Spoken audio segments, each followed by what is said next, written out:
Élu dans Joliette-Montcalm en 1976, il a été député pendant 26 ans.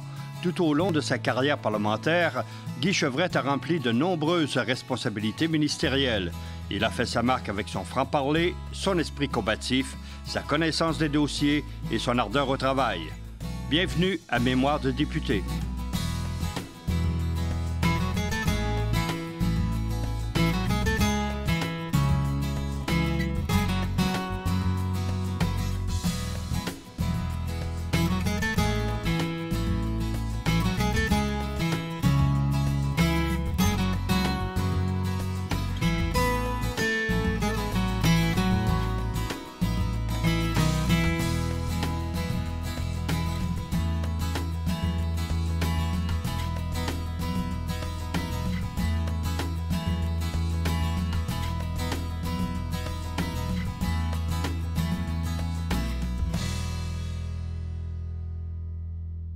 Bonjour, M. Chevrette. Bonjour, M. Morin. Durant la même période, M. Lévesque venait de traverser la crise de la démission de ses ministres. Sa santé, évidemment, s'en est ressentie. Et il a fini par démissionner en juin 1985. Avez-vous essayé de le retenir? Étiez-vous assez près de lui pour ça? Oui. Avec le départ des 6 ou 7, là, ça nous a rapproché beaucoup de M. Lévesque. Ceux qui restaient, il y avait Duhem en particulier, Marc-André Bédard, moi. Je pense qu'Alain Marcoux aussi était dans ceux-là. On était tous peinés. Il était malade, vous le savez. Il y a eu des petits problèmes. Je me souviens encore qu'un dimanche soir, on l'avait entré, je l'ai dit, plus ou moins de force à l'hôpital. J'étais ministre de la Santé à l'époque, et puis on m'avait dit... si les journalistes appellent, M. Lévesque est à l'hôpital, donc tu diras oui. Puis c'est une maladie ils l'ont hospitalisé pour tout simplement un check-up normal, un travail normal de supervision de sa santé, puis etc. Mais la grogne s'était installée dans le parti, comme elle s'installe régulièrement dans notre beau et cher parti. Mais c'est toujours le même petit groupe de 20-25 % qui contestent, qui se considèrent dans un mouvement et non dans un parti. Mais j'ai senti que la grogne avait pénétré beaucoup. Moi, dans ma région, c'était à peu près sur 8 comtés, ou à l'époque, ou 10, c'était moitié-moitié. Et M. Lévesque nous avait demandé un rapport détaillé dans chacune des régions. Moi, je lui avais dit, chez nous, c'est la partie de la Naudière est carrément encore pour vous. La partie de la Laurentide faiblit beaucoup, etc. Duhem est arrivé pour la Mauricie, puis le centre du Québec, Bédard avec le Lac-Saint-Jean, etc. Donc là, il a décidé lui-même de dire « je quitte ». Donc, M. Lévesque quitte, et là, personnellement, je me suis branché assez rapidement pour Pierre-Marc Johnson. Pour quelle raison? Parce que je considérais que, d'abord, il était jeune, une étoile montante, il incarnait un peu plus... là, il ne pouvait pas dire qu'on ne se rajeunissait pas. Il avait une expérience politique due à sa formation, d'abord personnelle, et sa famille, qui a trempé en politique tout le temps. Il était assez charismatique auprès de la population en général. Puis, je trouvais qu'il avait le sens de... Il avait le don d'essayer de motiver ses troupes quand c'était le temps. Donc, je m'étais branché, puis j'ai travaillé pour Johnson toute la campagne. J'avais fait signer au-dessus de 1000 à 1500 cartes de membres à l'époque pour qu'ils puissent voter à son élection. C'était un suffrage universel. C'était un suffrage universel à l'époque. Donc, j'avais fait signer beaucoup de membres, puis je l'avais soutenu durant toute sa campagne. Et là, il a été élu. Choisi, oui, élu, chef du gouvernement et du parti du gouvernement. Et vous a reconduit à la santé. Exact. Est-ce que ça changeait quelque chose pour vous? Non. Jusqu'à l'élection, moi, je pense pas que ça allait changer grand-chose. C'est sûr qu'on se sentait rejeté de la population, c'est évident. Malgré l'arrivée de Pierre-Marc, on ne prenait pas le dessus dans les sondages, on prenait pas... Ça se stabilisait, mais je vous dirais qu'on sentait la défaite. L'élection de 85 passée, 23 députés du PQ ont survécu, si on peut dire. Comment vous avez ressoudé ça si vous aviez un rôle particulier à faire? Bien, d'abord, après l'élection, on a été, je crois, au pouvoir jusqu'au 12 janvier, parce que la transmission des pouvoirs s'est faite le 12 janvier. Là, Pierre-Marc Johnson m'avait contacté, m'avait demandé comment je voyais mon rôle. Et moi, je dois vous dire qu'il y aurait dû avoir une douzaine de députés qui m'avaient dit « Il faudrait que tu sois leader, t'es combatif, il faudrait que tu sois leader ». Ça semblait pas plaire à Pierre-Marc, mais il a fait vérifier sans doute mes dires, puisqu'il m'a nommé leader. Je pense que Pierre-Marc a commencé, sans le vouloir, lui-même à préparer la contestation en voulant changer l'article 1 du programme, où il proposait, au lieu de la souveraineté, c'était l'affirmation nationale. Je comprenais, j'ai toujours bien compris sa stratégie.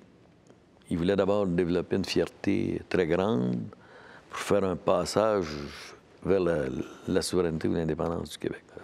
Je me disais, je vivrai avec ses erreurs, mais je vivrai avec ses bons coups, mais je vais vivre en l'appuyant. Donc, je suivais Pierre-Marc, mais ça y a nuit énormément. Là, je peux vous dire qu'ils ont appelé les purs et durs versus... les modérés. Les modérés ou les unionistes. Rappelez-vous, ils essayaient de nous insulter en disant qu'on était des unionistes si on n'était pas... La nouvelle Union nationale. Exact. Donc, moi, ça me fâchait. Ça ne m'en prenait pas gros pour grimper d'un rideau, mais au moins, je disais ce que je pensais. Et puis, il a vécu avec ça. Il s'en est assez bien tiré la première année. Mais c'est allé... je suis profondément convaincu, sans y avoir assisté, qu'il y avait des petites réunions qui préparaient l'après Johnson. Ça, je suis sûr. Et net, il y a même des gens décédés qui me l'ont dit. M. Lévesque est mort le dimanche soir et Pierre-Marc Johnson était à Paris et Godin était sorti dans deux gazettes le vendredi matin réclamant la tête de Johnson. 2 jours avant la mort de M. Lévesque. Puis le dimanche soir, M. Lévesque décède. L'homme a le pris. Mon chef n'est pas là. Il faut rendre un certain hommage à M. Lévesque. Pas un certain, un hommage certain à M. Lévesque, mais Pierre-Marc n'est pas là. On réussit à rejoindre Pierre-Marc pour lui dire « Il faut que tu reviennes le plus tôt possible ». Mais Bourassa, fort habile, me téléphone pour me dire « M. Chevrette, si Pierre-Marc a de la difficulté à revenir, dites-moi là, je peux vous donner un coup de pouce, un coup de main pour le faire. » Mais de quelle façon? Je ne sais pas, je n'ai pas demandé, j'étais bouleversé. Mais je me suis dit, bon, je lui dis quand même à Jean Morin, et là, je sais qu'il y avait une rencontre au Quai d'Orsay le lundi et qu'il voulait le faire. Il l'a fait. Sauf que M. Bourassa m'a dit, moi, je convoque la Chambre à 14 h mardi pour rendre hommage à M. Lévesque. J'ai réussi à le faire retarder jusqu'à 16 h parce qu'on m'avait dit que Pierre-Marc était en route. Mais Pierre-Marc est arrivé que le soir et j'ai dû, à 16 h, rendre hommage à M. Lévesque au nom du Parti québécois. J'étais plus ou moins préparé. J'étais très ému, donc, mais j'ai assumé ma responsabilité. Quand il s'en allait hors Québec, je devenais comme leader le chef parlementaire. Au nom du chef de l'opposition et au nom des députés de notre formation politique, vous me permettrez, Monsieur le Président, dans un premier temps, de souhaiter mes plus sincères condoléances à Mme Lévesque, à sa famille, ses enfants, ses amis. Et vous me permettrez, Monsieur le Président, également, de rendre hommage à ce grand disparu. Je constate d'ailleurs que le décès de M. René Lévesque ne laisse personne indifférent. Nous sommes tous et toutes touchés personnellement. D'ailleurs, comment rester indifférent à la mort de celui qui, pendant un quart de siècle, pendant toute sa vie, aura contribué au développement du Québec, aura contribué à placer le Québec sur la carte du monde.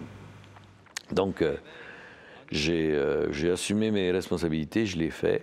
Puis quand Pierre Marc est arrivé, on s'est rencontrés, on a discuté. Mais je pense que déjà, en tout cas, par l'attitude que Pierre Marc avait, je pense qu'il y avait une décision de prise dans sa tête. Donc, on fait l'enterrement de M. Lévesque. Touchant, c'était extraordinaire de voir le monde qui venait toucher à son cercueil, saluer. Une dernière fois, Lévesque était un premier ministre tellement charismatique que moi, je pense que ce gars-là a contribué à faire évoluer le Québec énormément. Il demeurera, en tout cas, moi, de ma connaissance, le plus grand premier ministre du Québec qu'il n'y aura jamais eu. Quand on regarde, moi, j'ai pu le suivre des années 55, mettons, à aller jusqu'à son décès. C'est l'homme qui m'a le plus impressionné au Québec, ça, c'est clair. Et tout de suite, dans l'après-midi des funérailles, les journalistes couraient après Godin, parce que vous savez, vous êtes un journaliste, vous aimez le friand, quelque chose de croustillant. Donc, on courait après Godin et après Pierre Marc. Et là, Godin en a remis. Et Pierre Marc s'est abstenu jusqu'au moment où Pierre Marc m'a dit on convoque un caucus spécial pour tel jour, au début de la semaine suivante. Et il nous a annoncé sa démission. Et moi, il m'avait dit écoute, même si je gagne, ça va recommencer le lendemain. Et il n'y avait pas tort. Et puis, il a quitté, et là, on m'a dit les gens. C'est la première fois que là, j'ai sollicité un mandat de moi-même. J'ai suggéré. Denis Perron m'avait dit je te vois chef parlementaire. J'ai dit franchement, avec tout ce qui vient se passer, là, puis le départ de Johnson, en voyage, ce qui s'est passé, ce que j'assume, je pense que oui. Si tu me proposes, je vais accepter. J'ai dit ça de même. Puis à la fin du compte, c'est Michel Gauthier qui, en caucus, m'a proposé. Puis j'ai été élu chef intérimaire. Puis là, j'étais devenu, à ce moment-là, le chef parlementaire qui devait être entériné une couple de semaines plus tard par le Conseil national au Concorde à Québec, je pense, ici. Après l'élection de 85, vous êtes dans l'opposition et vous, personnellement, vous êtes leader parlementaire de l'opposition. Étiez-vous à l'aise là-dedans contre des adversaires qui étaient cette fois-là 4 fois plus nombreux? Je dirais que j'étais non seulement à l'aise, mais j'adorais ce travail. L'objectif fondamental, c'était de faire en sorte que l'opposition, malgré son petit nombre, malgré le fait qu'on était entouré d'une mer rouge, il fallait absolument faire valoir nos points de vue, véhiculer le point de vue de citoyens qui n'avaient pas de représentants nécessairement qui prônaient leurs propres idées. Donc, c'est ça le rôle fondamental de l'opposition. Et je me suis battu avec toute l'énergie que j'avais contre des personnes de taille. Michel Gratton était le premier leader du gouvernement auquel j'ai eu à faire face. Après cela, ce fut Michel Pagé, qui était député de Portneuf, puis par la suite Pierre Paradis. Mais j'ai vraiment aimé ce rôle, d'abord de combattant, parce que les gens me connaissent de même. Et puis, j'ai essayé d'être naturel, mais de faire valoir nos points de vue avec toute la conviction, pour ne pas dire des fois l'agressivité qui me caractérise. Mais votre caractère bouillant, là, ça a été un peu votre marque de commerce pendant toute votre carrière politique. Ça vous amenait des confrontations aussi avec le président de la Chambre de l'époque. Je considérais que on n'appliquait pas avec rigueur les règlements de la Chambre. Les ministres étaient rendus qui ne répondaient pas aux questions. Une réponse à une question doit être brève et se rapporter au sujet qu'il comporte. C'était jamais ça. Et moi, ça m'enrageait. Je me disais, si on te demande qu'est-ce que tu as fait hier soir, tu réponds pas qu'est-ce que tu vas faire demain. Et ça, dans ma tête, c'était tellement clair que ça me rendait agressif, effectivement. Vous aimiez la joute parlementaire? J'adorais la joute parlementaire. Puis je dirais que c'est avec Robert Bourassa, je pense qu'il y a eu plus belle joute. Le moment où j'étais chef parlementaire par la suite. parce que Robert Bourassa aimait la joute parlementaire. Beaucoup. Oui. Michel Gratton était assez agressif. Michel Pagé, lui, un peu moins agressif, mais peut-être plus, une petite note d'arrogance un peu plus forte. Et puis avec Pierre Paradis, bien, tout le monde se sont amusés à voir deux coqs se confronter. Mais je pense sincèrement que ce travail-là est important dans un Parlement.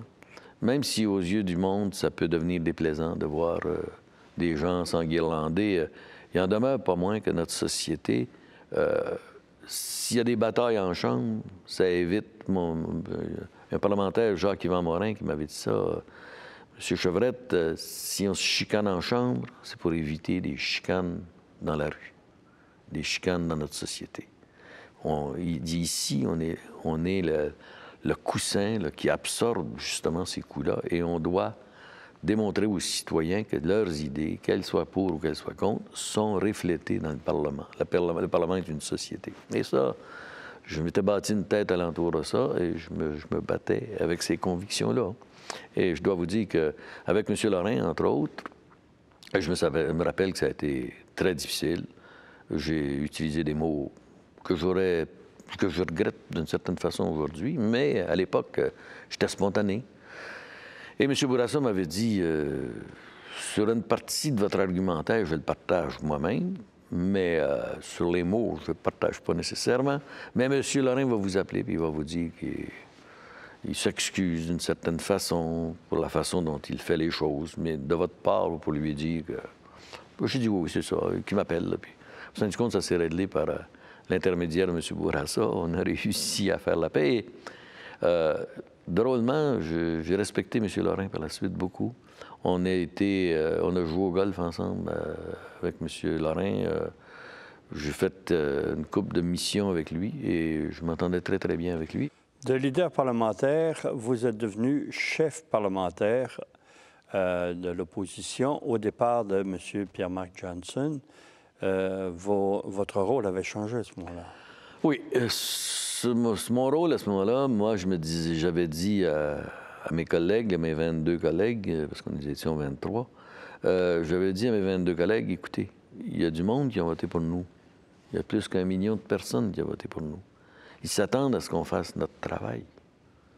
On n'est pas pour partir chacun de notre côté, là, et puis qu'il y ait une opposition inexistante comme groupe à l'Assemblée nationale. On doit démontrer qu'on supporte des idées des citoyens ou bien de ceux qui sont sans parole, sans leader, mais qui nous disent de parler de telle chose ou de défendre tel point de vue, tel autre point de vue. Et je dois vous dire que de ce côté-là, une quinzaine de députés suivaient très bien. Il y en a 6-7 qui venaient quand ça leur tentait, puis ils faisaient ce qu'ils voulaient. Mais dans l'ensemble, on a présenté une opposition assez formelle. Puis on s'est battu comme il fallait se faire. Et ça, moi, j'ai adoré non seulement travailler en équipe, mais ça a été de comprendre les difficultés d'un chef de parti. J'ai eu à faire une attribution de dossier à chacun de mes députés.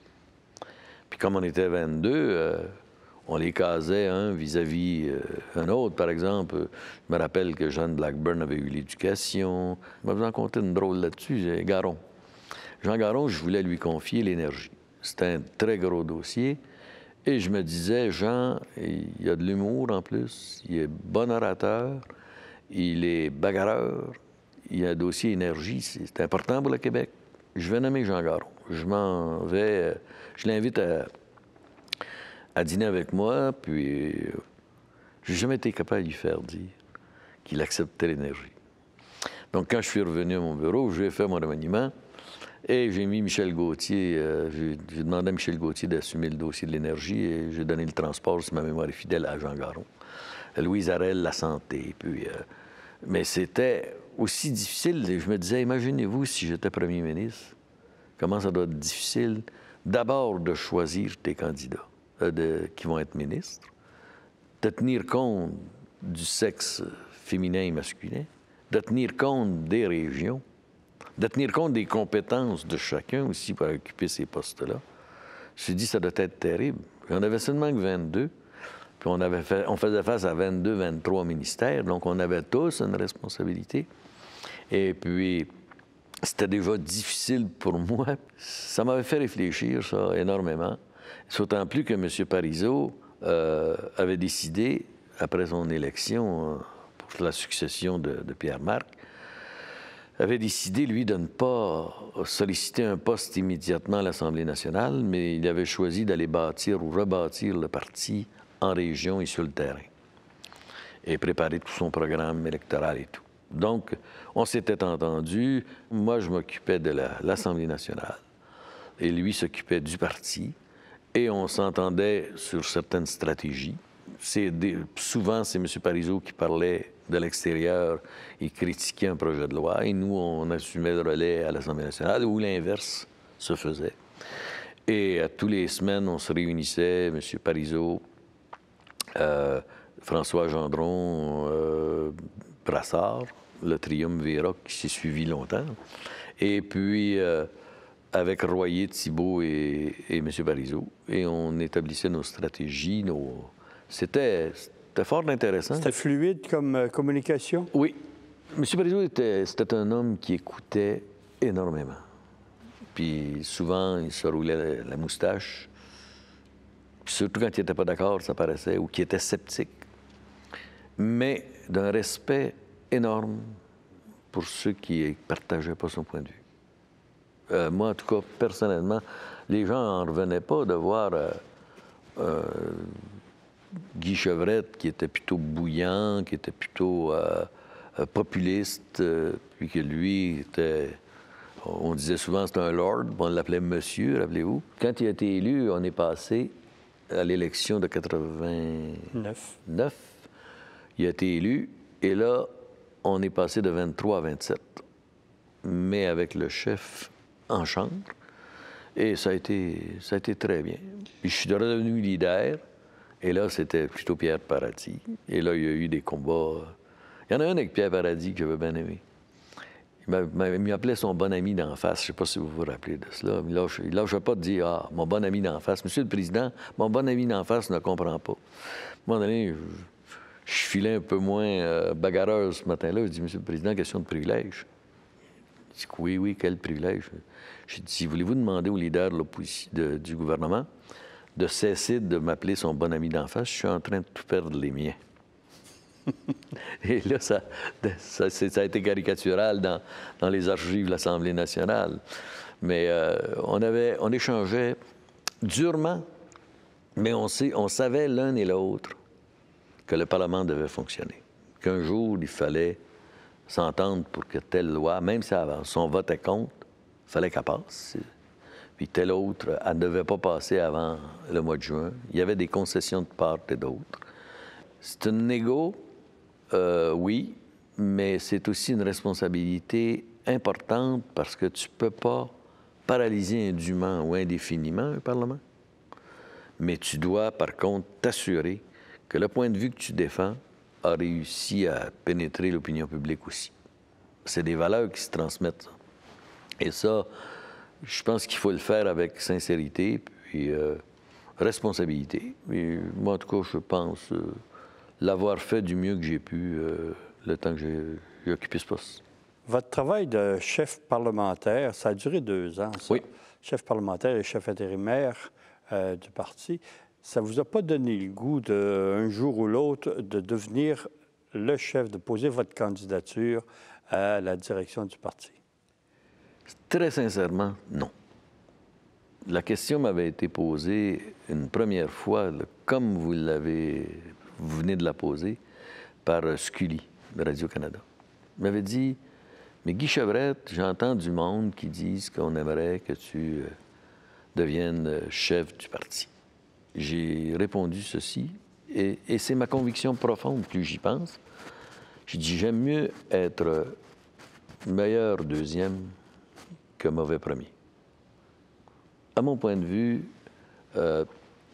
d'abord, j'avais un handicap sur la langue. Je n'étais pas parfait bilingue. Puis le deuxième handicap, c'est que je crois sincèrement que je suis d'une plus grande efficacité à seconder, à appuyer et à défendre des idées qui ont fait consensus mais tout en me gardant, par exemple, un droit de critiquer à l'interne.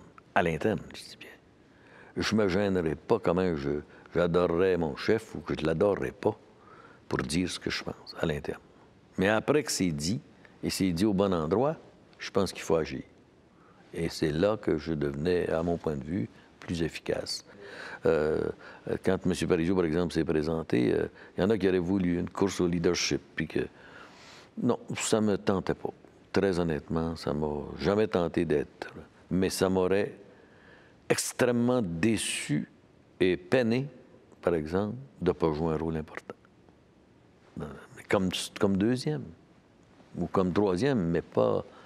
Non, occuper le poste de premier ministre, ça ne m'a pas effleuré l'idée. Aux élections de 89, M. Parizeau était votre chef. Vous êtes représenté encore dans Joliette. Aviez-vous des engagements nouveaux, un enthousiasme différent qui vous permettait de croire peut-être au pouvoir? En 89, moi, personnellement, j'en doutais encore. Je pensais qu'on améliorerait notre sort par rapport à 85. Ça, c'est clair. Mais ça a été une élection, même si moi, j'ai passé plus fort qu'en 85. J'ai doublé, j'ai triplé, j'ai quadruplé ma majorité, moi, en 89. Ouais. Mais le parti n'a fait un gain que de 4 députés. Ça, c'était plutôt décevant. Pourtant, il y avait eu un regain de vie chez le membership. M. Parizeau avait réussi une opération recrutement de nouveaux membres assez intéressant. Mais l'enthousiasme de l'électorat n'était pas là. Bourassa encore avait la mainmise assez importante sur la population, dans le sens que ses politiques plaisaient. Mais il y a aussi dans la mentalité des Québécois que si tu n'es pas si mal, tu vas faire 2 mandats. Après ça, tu t'en iras. Parlant de M. Bourassa, je vous disais tantôt qu'il aimait beaucoup la joute parlementaire. Je me souviens, quand j'étais chef parlementaire, d'avoir fait la réplique au discours inaugural. Le grand discours où le chef du gouvernement a 2 heures, puis le chef parlementaire de l'opposition a 2 heures. Je m'étais préparé, j'avais travaillé comme un fou toute la fin de semaine pour préparer ma réplique. Puis, j'en avais mis beaucoup, par exemple, il y avait beaucoup de critiques sur la langue, sur la façon dont le Parti libéral appliquait les règles du respect de la langue française. Puis je m'étais préparé. Je lui avais payé toute une traite, comme on dit en bon québécois. Et puis, mon Bourassa est assis devant moi, puis il riait. Il riait quand je faisais des attaques solides, je fixais des dates, je citais des articles de journaux qui étaient virulents contre lui, puis il riait. Assez que à un moment donné, ça m'enrageait. Pour finir par comprendre que lui, il se plaisait dans un type de parlement où il y avait un combat d'idées, puis un combat de confrontation solide. Quand j'ai eu fini, il était épuisé, moi, après 2 heures. On est sortis ensemble du Salon Rouge, du Salon Bleu. Et puis, il dit, ouais, le métier rentre, c'est le fun. Vous allez devenir bon. Ça m'a désarmé. Il aimait ça, M. Bourassa, la voûte parlementaire. Et il était, sur le plan humain, je considère que c'était un grand Québécois. Puis je vous dirai plus tard que quand ma femme est décédée, deuxième femme est décédée, le premier qui m'a appelé, c'est Robert Bourassa. J'ai toujours été marqué par ce sens humain de ce bonhomme-là. On y reviendra. Merci. Merci, M. Chevrette.